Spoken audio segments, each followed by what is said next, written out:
In the final days of the old Japan, when swords still ruled battlefields, and honor was more valuable than gold, a brutal war changed everything. It was the time of the Battle of Boshin, a war that decided the fate of the samurai forever. Among the fearless warriors stood a legendary fighter named Shujiro. He led his men with courage, loyalty, and absolute faith in the way of the sword. On that blood-soaked battlefield, Shujiro and his fellow samurai charged forward like a storm. Their blades shone under the burning sun as they cut through enemy lines. Every strike carried generations of tradition. Every step forward was taken for honor. The enemy seemed helpless against their discipline and bravery. Victory appeared certain. But suddenly, everything changed. From distant hills, cannons roared. Bullets and shells rained down from unseen positions. Explosions shattered the ground. Smoke covered the sky. The samurai, trained for close combat, had no answer to this modern warfare. One by one, Shujiro's comrades fell. Their swords became useless against guns. Their courage meant nothing before machines. Shujiro watched helplessly as his brothers died around him. That day, not only did he lose his army, he lost his faith in war. 10 years passed. Japan transformed rapidly. Railways replaced dirt roads. Western clothes replaced armor. Guns replaced swords. The government announced that the era of samurai was over. Warriors who once protected kingdoms were now treated like useless relics. Shujiro survived the war, but he never escaped it. Every night he saw the same nightmare. Burning fields, screaming soldiers, broken swords, blood-covered hands. He woke up sweating, trembling, unable to breathe. His soul was still trapped on that battlefield. Now he lived quietly in a small village with his wife and young daughter. Life was simple, but cruel. A deadly disease called hege began spreading. Villagers grew weak. Children collapsed. Medicines were rare. Doctors were expensive. Shujiro's daughter slowly became ill. Day by day, her smile faded. Her laughter disappeared. Her body became thinner. Shujiro tried everything. He sold his belongings. He begged for help.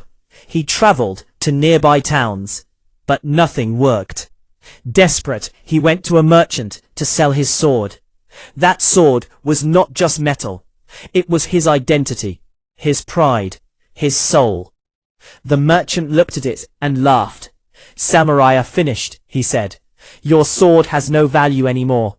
Take salt and sugar instead." Those words cut deeper than any blade. Shujiro returned home empty-handed. That night, his daughter died in his arms. Her small hands held his fingers tightly, as if she didn't want to leave. Her last breath was soft. Shujiro screamed silently. His wife collapsed beside him, the house filled with grief. He had failed as a warrior. He had failed as a father.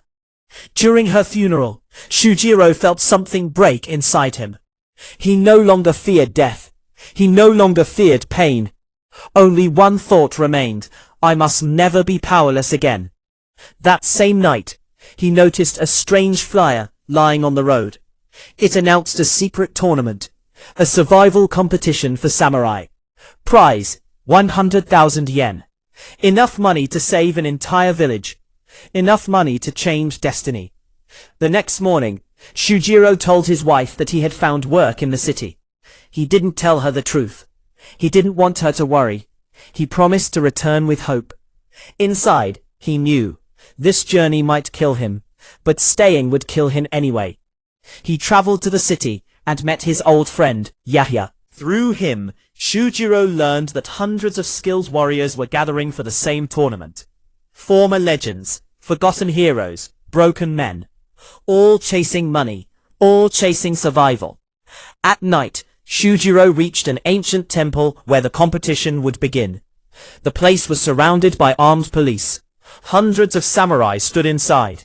Fear and greed filled the air. Then a mysterious man named Anju appeared. He announced, "Today, 292 warriors will enter this game. Only the strongest will reach Tokyo. Only the smartest will survive." Suddenly, collars were attached to everyone's necks. Each collar had a tag. If someone removed it for 10 seconds, they would be shot. If someone lost their tag, they would die. To advance, players needed 2 tags, meaning, to survive, you must kill. Panic spread. Some tried to escape. They were executed instantly. Unju smiled coldly. The game has begun. Shujiro looked around. Men who once fought for honor were now animals trapped in a cage. Friends would become enemies. Mercy would become weakness. Blood would become currency. As the signal was given, chaos exploded.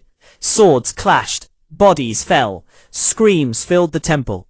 The survival game had started, and Shujiro stood in the middle of it, still unable to draw his sword, haunted by his past, uncertain of his future. Fate had already chosen him.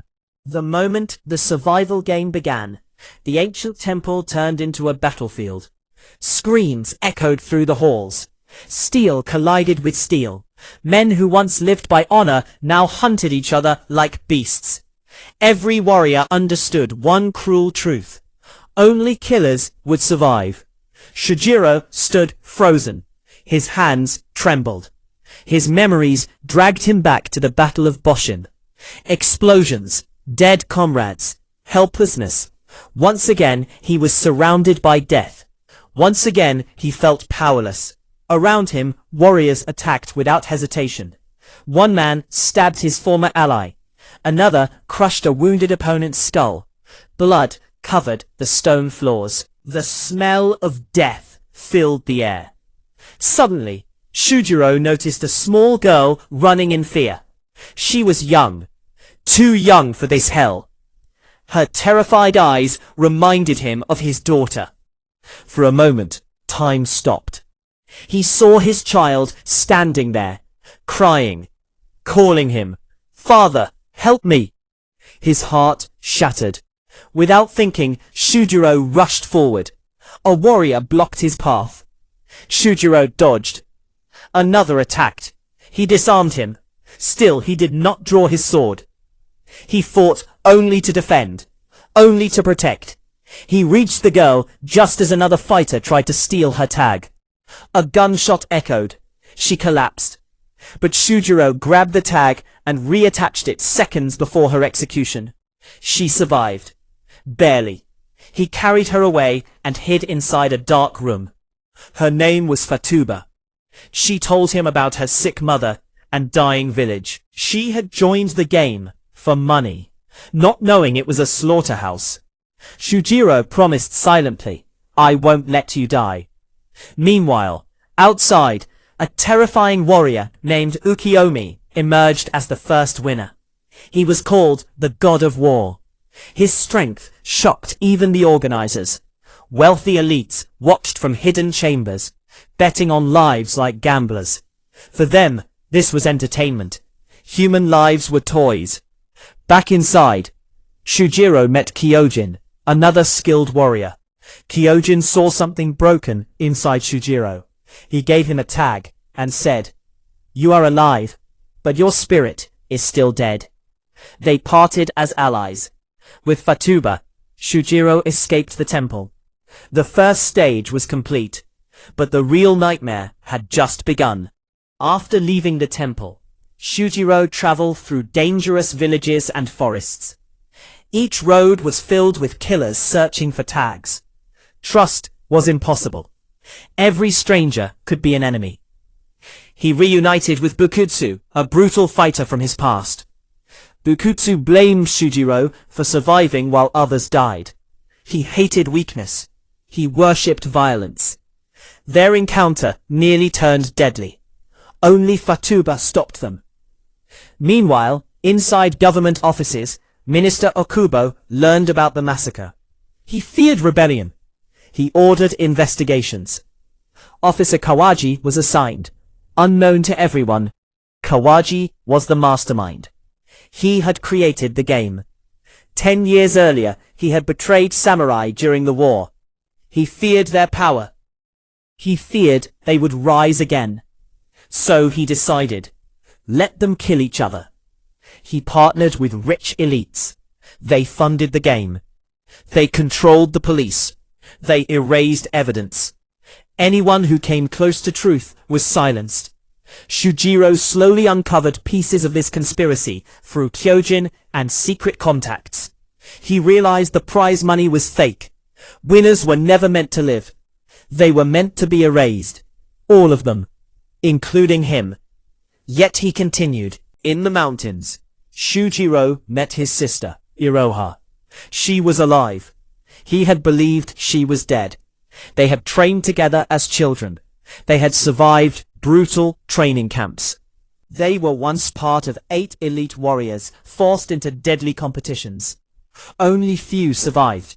Others were killed. One of them was Gento Sai, a monster, an unstoppable assassin. He hunted his former brothers and sisters. Now, he was part of the game. He was hunting Iroha. He was hunting Shujiro. Everywhere they went, death followed. Forests became graves. Villages became cemeteries. Alliances collapsed. Friends betrayed friends. Only courage kept them alive. Kyojin revealed the truth of 3 insects. A tradition where warriors were locked together until only one survived. The game was built on this idea. Survival through slaughter. Meanwhile, government investigations reached close to Kawaji. But he eliminated witnesses. He even arranged Okubo's assassination. Power protected him. At a festival near Tokyo, fate brought all enemies together. Bukutsu confronted Shujiro. Gento Sai attacked Iroha. Chaos erupted. Bukutsu kidnapped Fatuba to force Shujiro to fight. For the first time, Shujiro unleashed everything. His fear, his guilt, his anger, his grief. They fought inside a burning warehouse filled with gunpowder. Flames surrounded them. Explosions shook the ground. Swords turned red with heat.